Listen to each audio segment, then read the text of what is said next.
Hey friends, welcome back to the movie story. Tonight's film begins with English privateer Solomon leading his crew through a fierce battle in a North African town.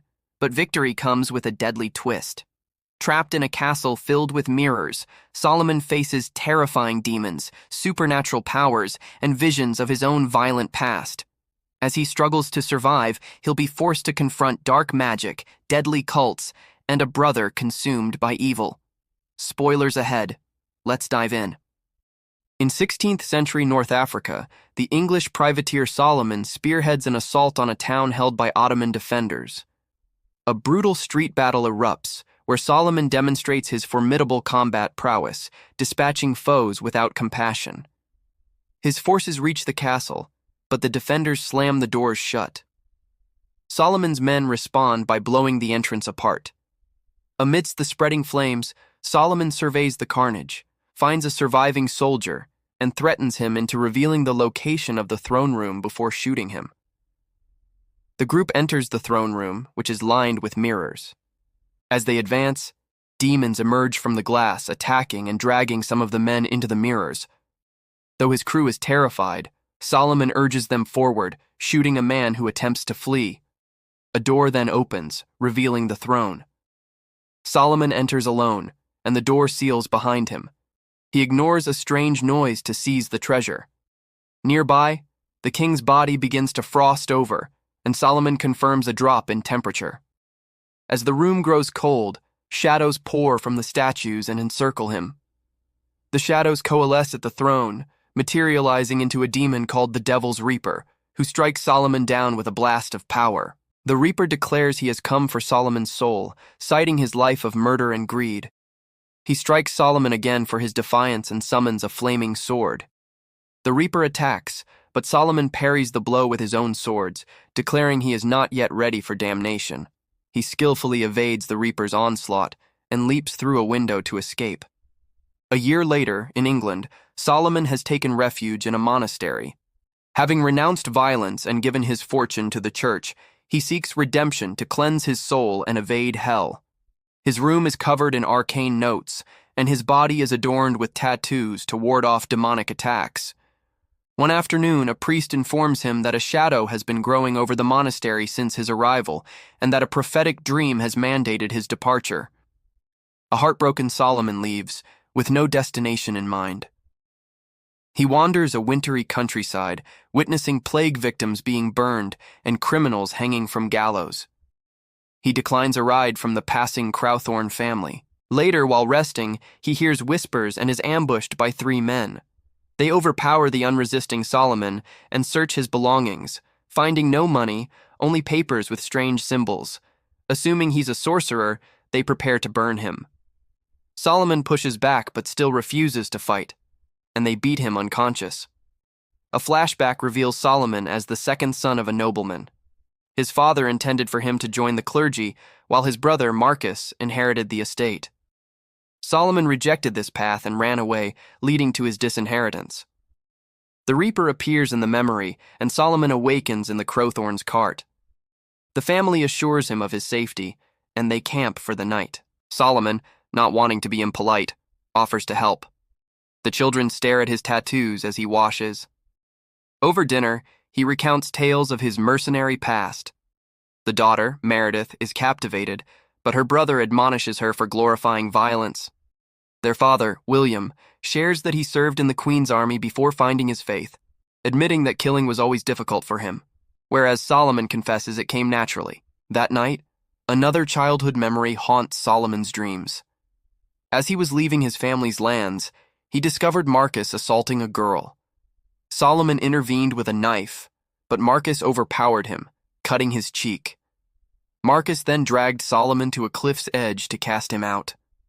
Solomon resisted, and in the struggle, Marcus tripped and fell from the cliff. In the present, Solomon wakes and joins William by the fire. William shows him a locket with pictures of his wife and daughter and explains their plan to sail to the New World for a fresh start. He invites Solomon along, but Solomon declines, stating his soul is damned and he would only bring them harm. For the next several days, Solomon travels with the family, and Meredith makes him a new set of clothes. One afternoon, Meredith's younger brother, Samuel, asks for a sword lesson, and Solomon demonstrates basic moves with sticks. They then discover a burned-out town and investigate. The ground is littered with bodies with burned-out eyes. William attributes it to the devil, but Solomon finds a pyre and deduces the townsfolk tried and failed to burn a witch. Meredith finds a girl alive among the corpses. Back at their camp, the child confirms the story. The witch was impervious to the flames and killed the villagers, burning their eyes as punishment for watching. When the Crowthorns try to pray, the girl furiously refuses. Suspicious, Solomon attempts to give her a cross. The girl turns to Meredith, says, "It's you we want," and places a strange mark on her hand.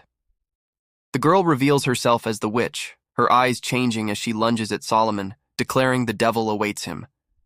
Solomon shoves her away, and after another failed attack, the witch transforms into a flock of birds and escapes. In a nearby town, a violent cult led by the sorcerer Malachi attacks locals, taking them captive. The cult's enforcer, the masked rider, empowers his men by touching them, leaving burn marks on their skin but making them stronger. Meanwhile, at the Crowthorns' camp, Solomon examines the mark on Meredith's hand but cannot identify it. In the evening, Samuel awakens Solomon, having heard strange noises. Solomon investigates and finds Malachi's cultists abducting more people. In his absence, the cult surrounds the camp and captures the family, easily overcoming William's feeble resistance.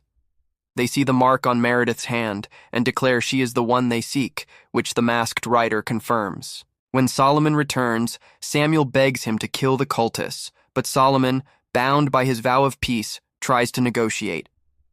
The masked rider, speaking through one of his minions, demands Solomon kill him.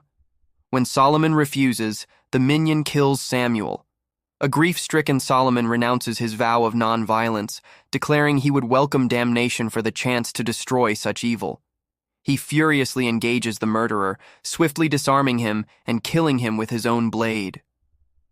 As other cultists attack, the rest of the group carries Meredith away. William is stabbed trying to save her, and his older son is also killed. An enraged Solomon decapitates another cultist and continues his rampage. While he is occupied, the masked rider and his followers escape with Meredith. Solomon rushes to William, who makes him swear to rescue Meredith, promising that in doing so, his soul will be saved. William dies, and his wife gives Solomon the locket. Solomon arms himself with the cultists' weapons, takes a horse, and rides off. As he travels through the forest, he is ambushed by more cultists. Solomon draws 2 pistols and shoots them both. He catches up to another group on the road, dispatching them with his sword. He frees their captives and asks about Meredith, but none have seen her. Miles away, the cult raids another town. Meredith, in a cage, tries to comfort the other prisoners while the masked rider watches. 3 days later, Solomon encounters refugees fleeing another ruined town. He rests in an abandoned church and is startled by a man, but it is only Father Michael who has remained behind. He confirms the cult destroyed the area, led by Malachi, a servant of the devil who remains hidden in his castle. Michael explains that the cult's victims are turned into soldiers or slaves. A noise from below prompts Michael to open a hatch, revealing a horde of ghouls. Solomon is horrified that Michael hasn't destroyed them, but the priest explains they were his parishioners cursed by Malachi, and he feels it is wrong to kill them. He then shoves Solomon into the pit and seals the hatch. The ghouls immediately swarm Solomon, but he draws his sword and begins to fight them off, using his torch to keep them at bay. Above, Michael is suddenly attacked. In the tunnel, a ghoul leaps on Solomon, and he slams it against a wall, creating an opening. He escapes through the narrow passage, blocking the pursuing ghouls with debris. At the exit, he kills several more ghouls before breaking through to the surface. The sunlight burns the ghouls, forcing them back. He is then confronted by the thieves from before, now empowered by Malachi, holding Michael's severed head. They are still unskilled with their new powers, and Solomon defeats them with ease. He threatens to feed one to the ghouls, demanding to know Meredith's whereabouts. The thief claims she is dead. A distraught Solomon strikes the man and lets the ghouls take him. Sometime later, Solomon is in a tavern, drinking to numb his pain. He is approached by former members of his crew, who ask him to lead them again. But Solomon, believing he has nothing left to fight for, refuses. In the middle of the night, he is captured while sleeping. The next morning, 2 men are crucified for defying Malachi, as the masked rider observes. Solomon is brought forward to suffer the same fate. He accepts it silently, believing it to be a deserved punishment. After he passes out, the masked rider departs with his caravan, which includes a cage holding Meredith, who is alive. She sees Solomon and screams his name, waking him. Realizing she is alive, a desperate Solomon pulls his hands free from the nails, unties the ropes, and falls to the ground. As cultists move in to kill him, his old crew appears and quickly dispatches them. That evening, Solomon awakens in a hideout, being tended to by a healer. He dismisses her, removes his bandages, and inspects the nail wounds. Confirming his hands are still functional, he prepares to leave. A crew member tries to stop him, but Solomon reacts violently until the others restrain him, professing their loyalty to help him defeat Malachi. Over dinner, they share what they know. Malachi was once a priest and healer who sold his soul for power. The masked rider is his enforcer and is rumored to be faceless. Solomon realizes they must kill the rider to weaken Malachi. The crew reveals the enemy base is Exmouth Castle, Solomon's childhood home. Learning that the lord of the castle is dead, Solomon's thirst for revenge intensifies, and he orders his men to prepare for an assault. Solomon and his crew use a hidden childhood tunnel to infiltrate the castle grounds. The witch from before spots them and throws a skull just as Solomon throws his sword, killing her. The shattering skull alerts the cultists, and a battle erupts. The masked rider emerges, cutting down Solomon's men one by one. Solomon engages him, telling his crew to retreat as they cannot win. Solomon fights the rider, then retreats behind a locked door. He navigates the corridors, avoiding patrols, and reaches the dungeon. As he frees the slaves, he is attacked by a cultist, whom he kills quickly. Meredith is not among the prisoners. In the last cell, he is shocked to find his father. Solomon struggles with the enchanted chains, but his father explains they cannot be broken. Solomon at last expresses remorse for Marcus's death, only for his father to reveal that Marcus survived the fall. Grievously injured and comatose, Marcus was beyond the help of doctors or priests, so his desperate father enlisted a sorcerer.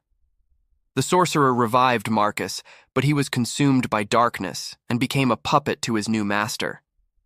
His facial injuries were so severe that he began wearing a mask.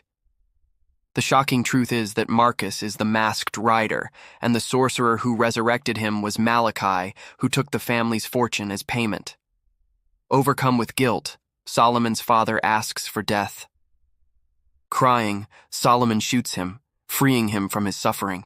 In another tunnel, the crew holds off the cultists but is on the verge of being overrun. Solomon arrives, kills an enemy, and asks his men to buy him a little more time. He goes to the throne room and pounds on the door. As more cultists appear behind him, the doors swing open.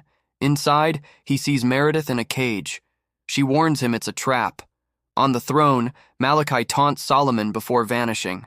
Solomon moves to free Meredith, who again insists it's a trap, explaining she was marked to lure him back to the castle.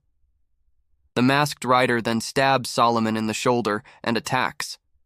Solomon, refusing to fight his brother, tries to reason with him, but Marcus is relentless, forcing Solomon to defend himself. They are both expert swordsmen, and their duel rages across the room. Meredith escapes her cage and hides. Malachi reappears and unveils a large mirror containing a monstrous demon. Desperate, Solomon continues to fight Marcus, and finally manages to wound him. When Marcus grabs him, Solomon tears off the mask, revealing his brother's disfigured face. Stunned, Marcus releases him. Solomon throws a torch, setting Marcus ablaze, and after a few more strikes, kills him.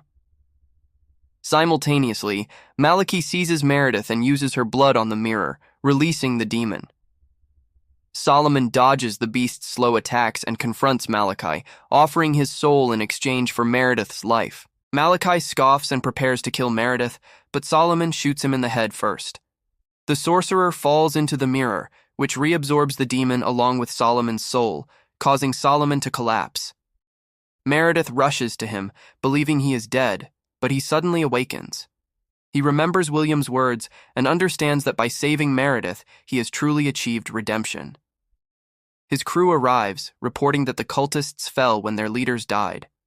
The war is over. From that day forward, Solomon travels the world, fighting evil and protecting the innocent. Remember to subscribe and activate notifications to see more content like this. Thank you for watching.